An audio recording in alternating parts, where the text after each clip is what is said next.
Doctor Yunus আছেন বলে আমাদের অর্থনীতি একটু গতি ফিরছে। কেন?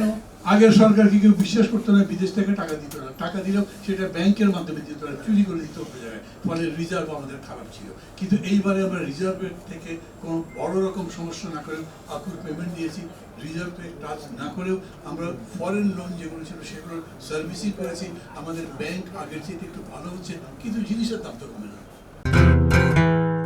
15,000, আচ্ছা 1 কোটি টাকা করেও যদি দেন, খুব সরাসরি আমি বলি, এই আহত লোককে যদি 1 কোটি টাকা করে দেন, অনেক বেশি বলছি, খুব বলতে পারি, কিন্তু তাহলে কত হবে? 15,000 কোটি টাকা, 7 লক্ষ 8 লক্ষ কোটি টাকার বাজেট আমার দেশে। যারা দেশ রক্ষা করলো প্রায় জীবন বাজি রেখে, তাদের এই টাকা দিতে আপনাদের এত সময় লাগবে কেন? এত গড়িমসি কেন? কেন পারলেন না? সেই জবাবটা আমি চাইতে পারি এখন। সেই জবাব চাইলে যদি আপনার মনে কষ্ট হয়, আপনি জবাব দিতে না পারেন, তাহলে বলছি আপনি আমার কথার জবাব না দিলেও জনগণের কথার জবাব আপনাকে দিতে হবে। একইভাবে এই কথা বলছি, কেন এরকম দুজন লোক উপদেষ্টা পরিষদে গেল, তারও জবাব আপনাদেরকে দিতে হবে। আমাদের একটা সমস্যা হয়েছে কি, যখনই সরকারটা আসছে, আমাদের এই সরকার তো আমরাই প্রস্তাব করেছি, আমরা বলেছি যে ঠিক আছে, এই সরকারকে আমরা সমর্থন দেব। আমি আমার কথা বলছি, আমি সব সময় বলেছি এই সব সমর্থন নিঃশর্ত নয়, আপনি ঠিক মতো চলবেন তাই সমর্থন করব। আমরা বিশ্বাস করি যে আপনারা এতদিন রাজনৈতিক ক্ষমতার লড়াই ছিলেন না, অথবা আপনারা ক্ষমতা দখলের চেষ্টা করবেন, তার দরকার নেই। ডক্টর ইউনূসকে আমি সামনাসামনি বলেছি, উনি আমার শিক্ষক, আমি প্রায় সময় বলি, তার সাথে আমার সেরকম সম্পর্ক আছে। আমি বলেছি আপনি কি আরো বেশি দিন ক্ষমতায় থাকার ধান্দায় আছেন নাকি? আরে কি বলো? আমরা বললাম এই কারণে যে আপনি তো অনেক বড় মানুষ, বাংলাদেশের প্রধান উপদেষ্টার চাইতে ডক্টর ইউনূস ব্যক্তিগতভাবে অনেক বড়। এই জন্য আমি বিশ্বাস করি, মানুষ বিশ্বাস করে যে আপনি ক্ষমতার জন্য ধান্দাবাজি করবেন না। বলে না, করবো না তো, দিয়ে দিতে চাই যত তাড়াতাড়ি। ওখানে গিয়েও বলেছেন, আজারবাইজানে বলেছেন, আমরা যত তাড়াতাড়ি নির্বাচন দিতে পারি সেটার চেষ্টা করব। তাই যদি হয়, তাইলে সেই কাজগুলো করেন। আমি ওই বিষয়ে যাবো না, একটু লম্বা কথাবার্তা। কনস্টিটিউশন চেঞ্জ করবেন, কনস্টিটিউশনে এক একজন এক এক রকম প্রস্তাব দেবে, সেগুলো মিলাবেন কিরকম করে? কারোর সাথে তো কথাই বলেন না। আমি কি চাই আর সালাম কি চাই জানেন না তো। তাই আমার সালামের মধ্যে ঝগড়া লাগলে আপনি মেটাতে পারবেন? আমরা দুজন ঝগড়া করলে সেই সংস্কার করতে পারবেন? অবশ্যই সংস্কার বলেন যাই বলেন, এই অন্তর্বর্তী সরকার চাপিয়ে দেওয়ার ক্ষমতা রাখে। তাদেরকে সমস্ত শক্তিকে, যারা যারা অংশী, তাদের সাথে কথা বলে যেটার ব্যাপারে ঐকমত্য আছে সেই কাজগুলো করবেন। যেটা মেলে নাই বলবেন এগুলো মেলে নাই, আগামী দিনের সংসদ, আগামী দিনের সরকার এই সংস্কারগুলো করবে। আমরা মনে করি এই সংস্কারগুলো করা উচিত। এমনকি অন্তর্বর্তী সরকার তো প্রস্তাবও করতে পারেন যে এই সংস্কার করলে বাংলাদেশ ভালো জায়গায় যাবে। আমাদের লক্ষ্যটা কি ছিল? এত বড় জীবন দেওয়া লড়াই কেন হলো? কারণ সবাই গেছে বাংলাদেশটা বলতে চান, সবাই গেছে বাংলাদেশে অত্যাচার, নির্যাতনের, শোষণের, বঞ্চনার দেশ, বৈষম্যের দেশ, সেটা অবসান হোক। সেই জায়গাতে আমরা একটা সুন্দর বাসযোগ্য, ভালোবাসার মতো একটা দেশ করতে চাই। তো সেটা যদি করতে চাই, তাহলে সেই রকম করেই তো সংস্কার করতে হবে, সবাই মিলে করতে হবে। সেই জায়গাতে ধান্দাবাজ লোকজনকে আপনি উপদেষ্টা বানাবেন, ধান্দাবাজ লোককে আপনি বড় বড় অফিসের জায়গায় দেবেন, সেটা করে তো হবে না। আর জিজ্ঞেস করলে কোনো জবাব দেবেন না। রাষ্ট্রপতি থাকতে পারবে না, হুলস্থুল হয়ে গেল না? উনি তো আছেন, কেন আছেন? সরকার বলেছে কিছু? আছেনই কেন আর চলেই যাবেন কেন? কিছু তো বলেননি। ঠিক একইভাবে এই যে উপদেষ্টাদের কথা বলছেন, এই উপদেষ্টাদের নিলেন কেন, কি কারণে, কিচ্ছু বলতে পারেননি। অন্য যে কোনো বিষয়ে প্রশ্ন করবেন, এই সরকার কোনো জবাব দেয় না। অথচ এই সরকারের কাজই ছিল সবার সাথে মিশে একটা ঐক্যমত্য তৈরি করা, একটা জাতীয় ঐক্য তৈরি করা।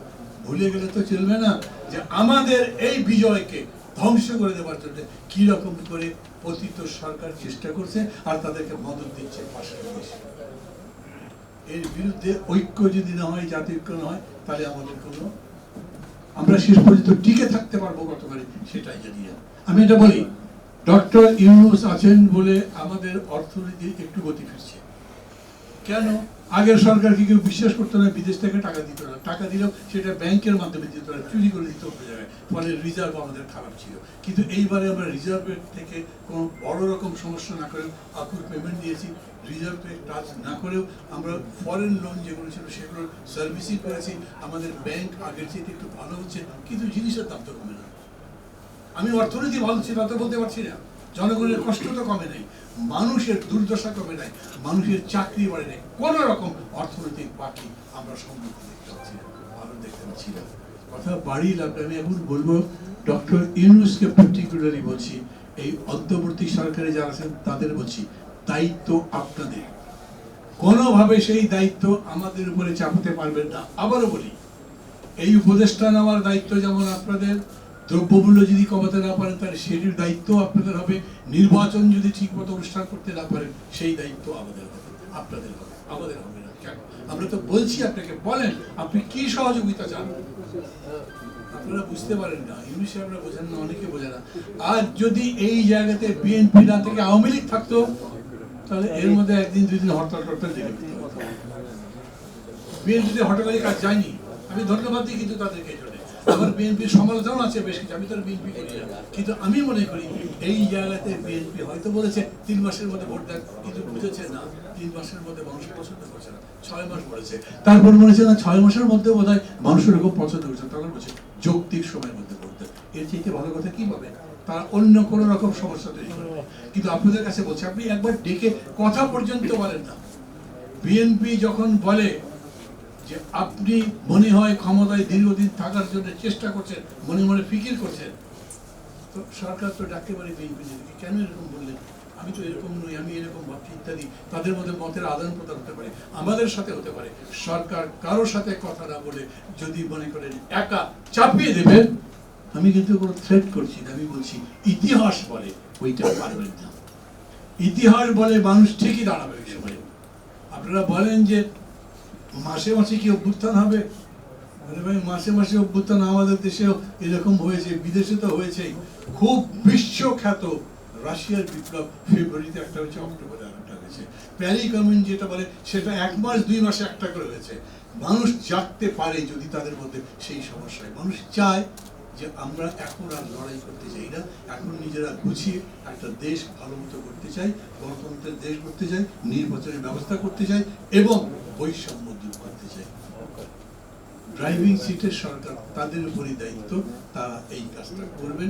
আজকের দিন আমরা এই প্রত্যাশা করি, আর সবাই একই সাথে সজাগ থাকি যাতে আগামী দিনে দরকার যদি লাগে তাহলে আমরা এই অন্যায় ও অপরাধের বিরুদ্ধে দাঁড়াতে পারি। খোদা হাফেজ।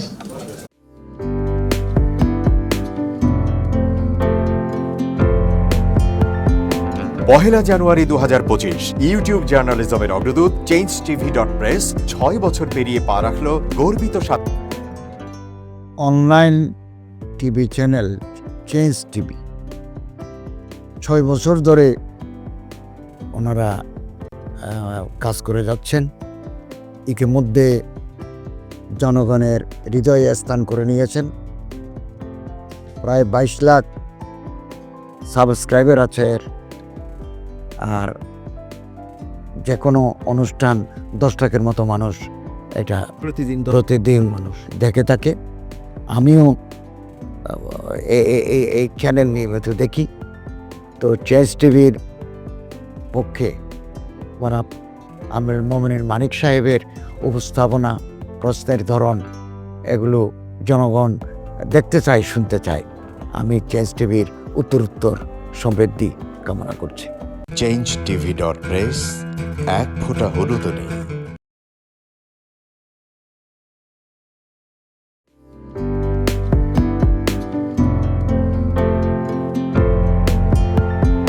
পহেলা জানুয়ারি 2025 ইউটিউব জার্নালিজমের অগ্রদূত changetv.press 6 বছর পেরিয়ে পা রাখল গর্বিত চেঞ্জ টিভি।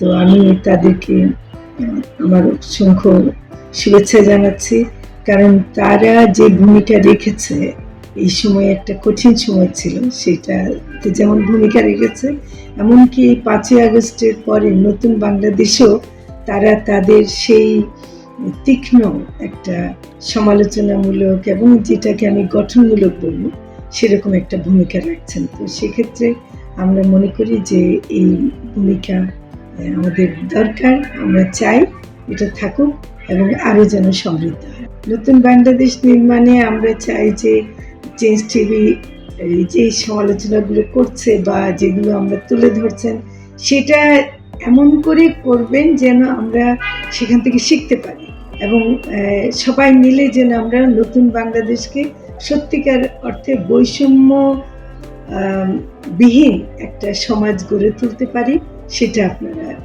সহজ চেষ্টা করুন। changeTV.press, এক ফোঁটা হলুদ নেই।